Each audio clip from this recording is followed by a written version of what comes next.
చూసారు, నేను మ్యాచ్ చూసావా? చూసా. ఎట్టొచ్చింది, బాగుందా, నచ్చిందా నీకు మ్యాచ్? చాలా బాగా నచ్చింది. పాకిస్తాన్ మీద అంటే చూస్తాం కదా.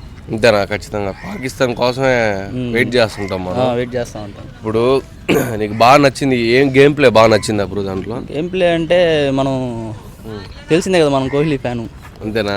నిన్న నీకు సంభవం అయితే అసలు మనకు మ్యాచ్ గెలిచింది కదా, కోహ్లీ సెంచరీ కొట్టిన విషయం. మటన్ బిర్యానీ నైట్ హబ్ దగ్గర బాగా ఎంజాయ్ చేసాం. హబ్ దగ్గర ఉన్నాయి. సరే బ్రో, ఇప్పుడు మన వీళ్ళు ఆడారు కదా గేమ్, ఇంకా ఏదైనా ఇంప్రూవ్ చేసుకుంటే ఇంకా బెస్ట్ అని అంటే మనం ఏం చెప్తాం బ్రో, అది ఒక ప్లేయర్ అన్నాక జరుగుతూ ఉంటాయి బ్రో మిస్టేక్స్. ఒకసారి మిస్టేక్స్ జరుగుతూ ఉంటాయి, పోతూ ఉంటాయి.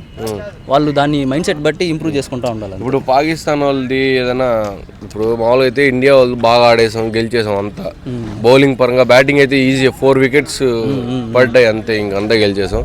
ఇప్పుడు పాకిస్తాన్ లో ఏదైనా మంచిగా ఆడారంటే ఏం చెప్తాం? బౌలర్స్ బౌలింగ్ అటాక్ బాగుంది, కానీ అంత బ్యాటింగ్ కూడా బాబర్ అజమ్ కూడా మంచి ఫామ్లో లేడు. మెయిన్ బ్యాట్స్మెన్స్ ఫామ్లో లేరు కాబట్టి వాళ్ళకి డిఫికల్ట్గా ఉంది కొద్దిగా.